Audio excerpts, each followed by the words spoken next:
हम बात कर रहे हैं पाकिस्तान क्रिकेट के मामलात के हवाले से। हमें इस वक्त टेलीफोन लाइन पर हमारे साथ जुड़े हैं पाकिस्तान क्रिकेट बोर्ड के साबिक चेयरमैन जनाब खालिद महमूद साहब। खालिद साहब अस्सलाम वालेकुम। जी खालिद साहब अस्सलाम वालेकुम। जी वालेकुम अस्सलाम। बहुत बहुत शुक्रिया खालिद साहब आपके वक्त का। ये बताइएगा कि आप इस फैसले को कैसे देखते हैं। अभी इसका बाज़ाब्ता ऐलान बाकी है पाकिस्तान क्रिकेट बोर्ड की तरफ से, लेकिन गुज़िश्ता एक दो रोज़ से मुसलसल पाकिस्तान में ये ख़बरें हैं कि वक़ार यूनुस साहब को पाकिस्तान क्रिकेट बोर्ड में एक अहम ज़िम्मेदारी दी जा रही है और वो हो सकता है कि एडवाइज़र क्रिकेट अफेयर्स हों पाकिस्तान क्रिकेट बोर्ड के चेयरमैन की। और चेयरमैन ये चाहते हैं कि वो इंतज़ामी उमूर तक महदूद रहें, क्रिकेट के जो मामलात हैं वो क्रिकेटर्स को ही देखने चाहिए। आप इस फ़ैसले को किस तरीके से देखते हैं और आपके ख्याल में क्या वाकई इसी चीज़ की पाकिस्तान क्रिकेट को ज़रूरत थी इस वक्त? इमरान साहब, मैं तो ये जो मौजूदा क्रिकेट बोर्ड एक ऐसा गोरख धंधा है जो मेरी समझ में बिल्कुल नहीं आ रहा।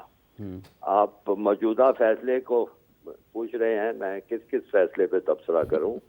देखिए, जब ये क्रिकेट बोर्ड नया बना था, यानी नए चेयरमैन का तकर्रुर हुआ था, तो बताया गया कि एक वहाब रियाज साहब नामी खिलाड़ी हैं जो मौजूदा चेयरमैन की जो बतौर अबूरी वजीर आला पंजाब जो काबीना थी उसके भी मेंबर थे। फिर पता लगा कि वही उनके मेन एडवाइजर हैं और सारा इख्तियार उनके पास है। फिर एक तो एडवाइजर हो जाना एक बात है, फिर एक सिलेक्शन कमेटी बनी, वो 7 रुकनी सिलेक्शन कमेटी थी। वो भी आज तक मुझे याद नहीं पड़ता कि 7 रुकनी सिलेक्शन कमेटी कोई बनी हो। और फिर तीसरा लतीफा उसके साथ ये हुआ था कि उसका सरबराह कोई नहीं था। वो बाद में पता उगता खुला कि चूंकि वहाब रियाज को ही सारा इख्तियार दिया जाना था और उसमें कुछ सीनियर क्रिकेटर भी थे, तो इसलिए ये तय पाया कि कहा जाए कि इसका सरबराह कोई भी नहीं है। उसका जो इस सारी कारकर्दगी और मेहनत का जो नतीजा निकला वो आपने देख लिया था। वो जो T20 सारा टूर्नामेंट हुआ और पाकिस्तान की जो गत बनी वो भी सबके सामने है। उसके बाद फिर एक नया पैंतरा बदला पाकिस्तान क्रिकेट बोर्ड ने और कहा गया कि अब बिल्कुल सारा कुछ ठीक हो गया है। वो वहाब रियाज साहब की भी छुट्टी और अब्दुल रज़ाक की भी छुट्टी। ऐसे लगता था कि सिर्फ 2 ये लोग थे जिन्होंने हर चीज खराब की थी। और उसकी बजाय फिर वो इंपोर्ट किए गए स्पेशलिस्ट बाहर से। वो गैरी कर्स्टन आ गए, उनको एक किस्म की क्रिकेट का चार्ज दिया गया। फिर वो गिलेट्सी आ गए ऑस्ट्रेलियन, फिर उनको दूसरा चार्ज दिया गया और कहा गया कि जी बस सब ठीक हो गया है, सर्जरी मुकम्मल हो गई है और अब देखें क्या क्रिकेट आगे चलेगी। अभी तो ये भी लोग मजीद सर्जरी अभी होनी सोच नहीं रहेंगे कि हम किस किस्म के क्रिकेट बोर्ड के साथ काम कर रहे हैं कि एक तरफ उनको बुलाया गया है, उसके ऊपर उन पे एक और सुपर इम्पोज किया गया है एक और खिलाड़ी को, ये कह के कि ये होंगे एडवाइजर, इनका सारा इख्तियार होगा, वो सारे फैसले करेंगे। भाई अगर जो आपने बाहर से अपने बुलाए हैं और मेरा ख्याल है बड़ी बड़ी तगड़ी तनख्वाहों पे इनको बुलाया गया होगा, मुआवजों पे, अगर उनका इख्तियार कोई नहीं होगा, उन्होंने सिर्फ एक बतौर कोच के एक ड्यूटी देनी है, उनका टीम की सिलेक्शन में, खिलाड़ियों के इंतखाब में, मुख्तलिफ टूर्नामेंट्स के बारे में जो फैसले होते हैं, अगर वो नहीं है उनके पास तो फिर उनका इख्तियार क्या रह जाता है। फिर आप ये वकार यूनुस आ गए हैं। अब वकार यूनुस बहुत मायानाज खिलाड़ी हैं, पाकिस्तान के बड़े अजीम बॉलर्स में उनका शुमार होगा, कोई इसमें शक नहीं। उनकी क्रिकेट की खिदमत जो है वो बहुत नुमाया भी हैं, बहुत वैल्यूएबल भी रही हैं। लेकिन सवाल ये पैदा होता है कि अब वो एक दूसरे रोल में है और वो रोल है एक एडमिनिस्ट्रेटर का। जब वो एडवाइजर के तौर पे होंगे तो वो एक एडमिनिस्ट्रेटर का रोल है और खिलाड़ी और एडमिनिस्ट्रेटर के किरदार में, उसके रोल में बहुत फर्क होता है। इससे पहले वकार यूनुस खिलाड़ी से हटके मुख्तलिफ इस तरह के किरदारों में कुछ उनको देखा जा चुका है। अगर आपको याद होगा तो वकार यूनुस जो थे वो मेरे ख्याल है 2003 में जब वर्ल्ड कप था उसमें भी कप्तान थे। बिल्कुल। और उसमें पाकिस्तान की टीम जो थी वो इब्तदाई जो मरहला था उस वर्ल्ड कप का, उसमें से ही बाहर हो गई थी। उसके बाद वो बाद में शायद हेड कोच भी किसी वक्त रहे थे। उसकी भी मैंने सोचने की कोशिश की है। कुछ काबिल जिक्र जो है वो उस जमाने की मुझे बात याद नहीं आ रही।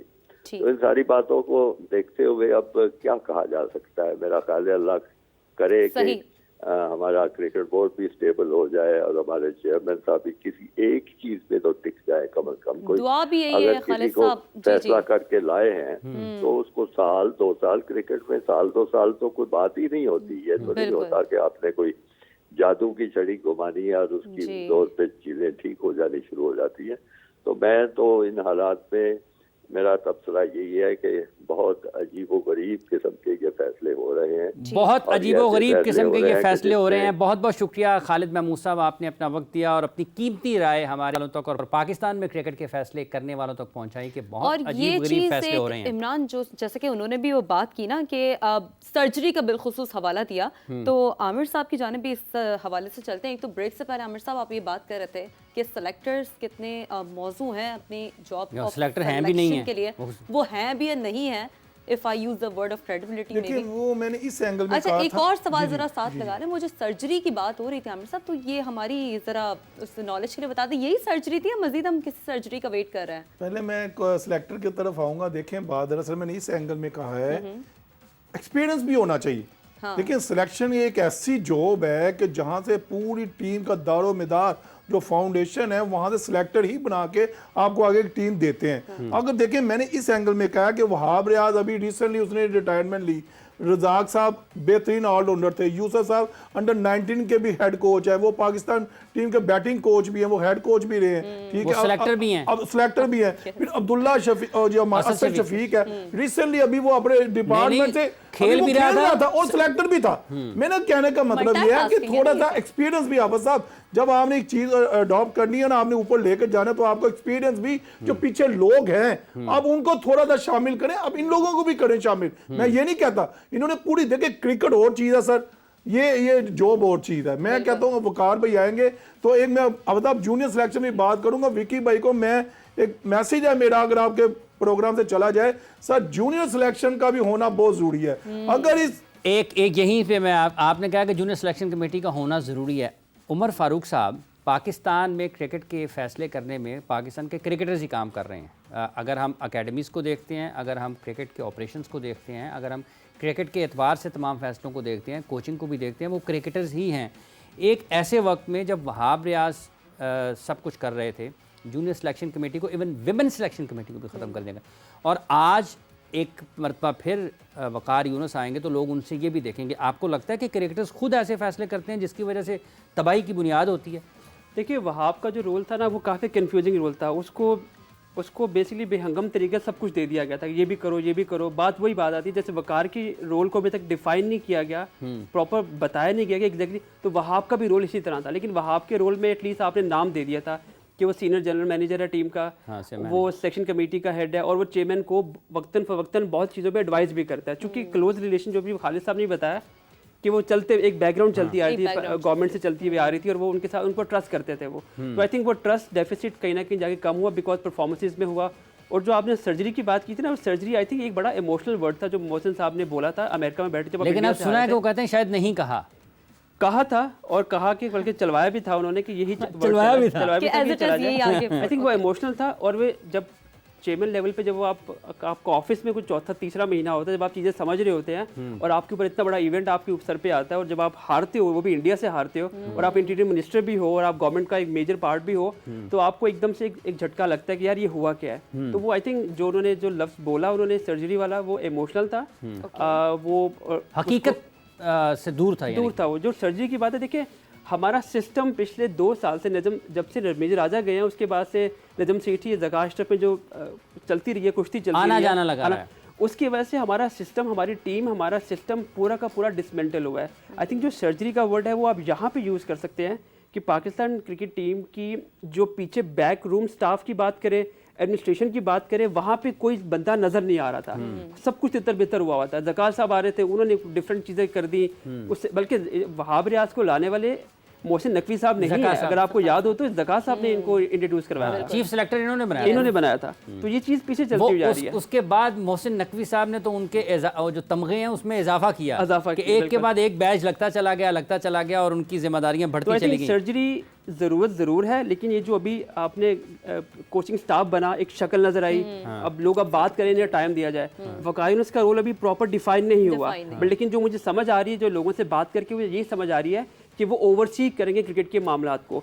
वो फैसला करना जो है, वो फैसला ना गिलेस्पी करेगा ना वकायुनस करेगा, फैसला इवेंचुअली चेयरमैन कर, और जो रिकमेंडेशन की बेस पे होगा। जो आपको याद होगा एहसान मानी का टाइम जो था, वो कहीं ना कहीं एडमिनिस्ट्रेशन वाइज बहुत अच्छा था और फैसला मानी साहब भी करते थे, लेकिन रिकमेंडेशन नीचे से ऊपर आ रही होती, नीचे से रिकमेंडेशंस ऊपर आती थी, सिफारिशात आती थी, और देखना यह है कि अब सिफारिशात कैसे आती हैं। बहुत बहुत शुक्रिया आपका उमर फारूक साहब, आमिर नज़ीर साहब, आपका बहुत बहुत शुक्रिया, और जितने भी नाज़रीन हमें इस वक्त देख रहे हैं, आप सब लोगों का भी बहुत बहुत शुक्रिया। खालिद साहब का ये मानना, और जितने भी पाकिस्तान की क्रिकेट पर बात करने वाले हैं, लिखने वाले हैं, बोलने वाले हैं, और जितने भी इसको समझने वाले हैं, वो ये समझते हैं कि पाकिस्तान क्रिकेट को इस वक्त इस्तेहकाम की ज़रूरत है। आप किसी एक फ़ैसले पर टिक जाएँ और जिन लोगों को लाएँ उनको वक्त दें, इख्तियारात दें, काम करने का मौका दें। पहले लोगों को, बेहतर लोगों को मुंतखब करें। हम उम्मीद करते हैं कि बेहतर लोगों का इंतखाब होगा और पाकिस्तान क्रिकेट आगे बढ़ेगी। प्रोग्राम का वक्त ख़त्म हुआ चाहता है। हाफिज़ मोहम्मद इमरान और शीरीन जुल्फ़िकार को दीजिए इजाज़त। अल्लाह हाफ़िज़।